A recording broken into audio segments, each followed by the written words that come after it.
ഇല്ല. അല്ല, കാന്തപുരം വിഭാഗവുമായിട്ട് ഒരു ഗീവ് ആൻഡ് ടേക്ക്, അതായത് ഒരു കൊടുക്കൽ വാങ്ങൽ, ഒരു സമുദായക്ഷേമം മുൻനിർത്തിക്കൊണ്ട് ഒരു യോജിപ്പിൻ്റെ മേഖല കണ്ടെത്താൻ ഒരു ശ്രമം നടന്നിരുന്നില്ലേ ആ കാലഘട്ടത്തിൽ? പലപ്പോഴും ഉണ്ടായിട്ടുണ്ട്. സമസ്തയുമായി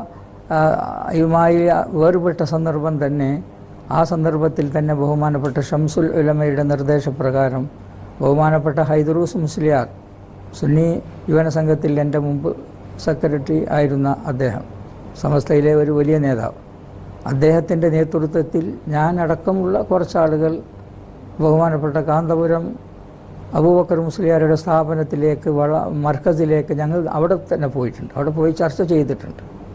അകന്നു പോയാൽ അതങ്ങനെ കൂടുതൽ അകൽച്ച വന്നുകൊണ്ടിരിക്കും. അതുകൊണ്ട് സംഘടനയെ അടുപ്പിച്ച് നിർത്തണം എന്ന നിലക്കായിരുന്നു ഞങ്ങളുടെ സംസാരം.